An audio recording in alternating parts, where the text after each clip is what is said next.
168,000, I remember that statistic, jobs in the affordable housing units.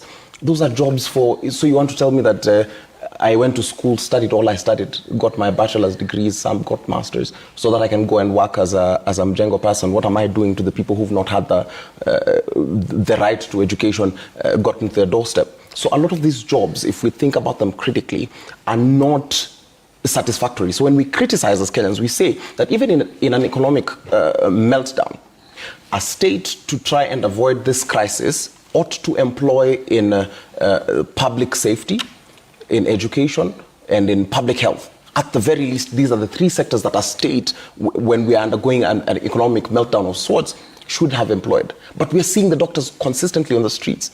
We've seen doctors die by suicide because they've been working long shifts, no food, no remuneration. We've seen the teachers complaining. Yes, the government prides itself in hiring more teachers than previous regimes.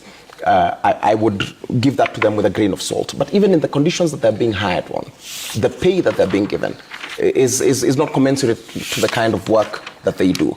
There's nothing being done in terms of public safety.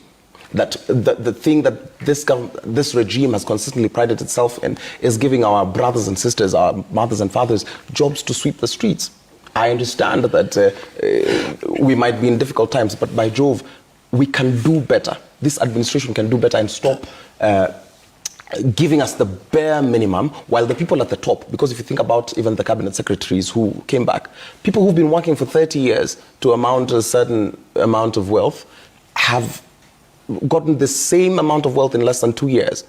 So this is an economy that's working for the top 2 percentile, but for the rest of the economy it does not. Okay. For the 67% of young people who are between, and remember this is a very young country which has a median age of 19. Yeah. We do not have adequate policy, we do not have a safety net that's good enough to ensure that these jobs are guaranteed. So even if you're saying that they're creating jobs, to be honest, in all honesty, I have not turned somewhere and seen the people who pursued an education to the very end say that we want to work Kenya. Every young person is certainly and currently manifesting a Kwaheri Kenya, and not because they hate the country, just because the country is no longer working for the young people and for the citizenry in general. Okay.